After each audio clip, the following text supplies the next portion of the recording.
नैबे भिडिअ नुनाया मोनानि 11:30 जाबायमोन आरो नैबे 1:30 जाबायमोन आरो नैबे फुंनि एबा मोनानि 3:30 जाबायमोन। उन्दुनोनो मोनाखै दिनै मोजाङै। बुरिया थाम्फैखौ गिनानै मुसारि सिङाव हाबनानै दं। नै मेगना एसे बावबानो चाइनिसफोरनि बायदि बुथे बुथे जाथारसिगौमोन। फुङावनो सिखा खंखाय लानानै फैयो आं। बुरिनो चक्लेट जाहोनो फैसा गैयैखाय नैबे थालिर फिथाइखौ बाजाराव फानहैनो नागिरदों। बाजाराव सौफैनानै थालिर फिथाइखौ गराय सायाव थिखोना दोनो आं। जेन बेफारिफोरा थोंजोङै नुनानै बायनो लुगैयो।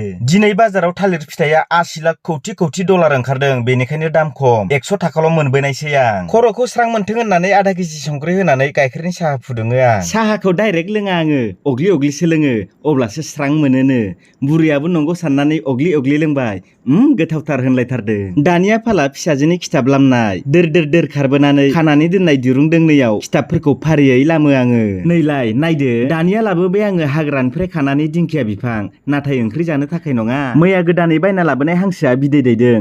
आंखौबो मिनि ब्लगाव नुसिगोन होनना ओहै होनलायथारदों हांसोआ। बेखौ बायना लाबोनाया जोबोर खाफाल गोनां जादों। लाबोग्रा लाबोग्रि बिदै दैबाय। दाउदैखौ बोखांनानै दिंखियाखौ बहायनानै दाउदैखौ सायाव दोनबाय। नै बे दाउआ गनाया 110 दिनसो जाबाय, दाबो गफायाखै। बोखारना नायबाय, बायहांबो जायाखै दाउदैयानो। नै बे दाउआ सोरगोआव थांनो टिकेट दानदोंमोन, बेनिखायनो मुलि दौनो खाना दोनथ'यो आं। बेखौ होनो फातगाजा। बेखौ देग्लिनानै आरो माखासे मस्ला माबा माबि एड खालामनानै दैयाव गलायनानै मुलि खालामो आं। आदार एसे होग्रोनानै मुलिखौ लोंथो होनना खाथियाव दोनो आं।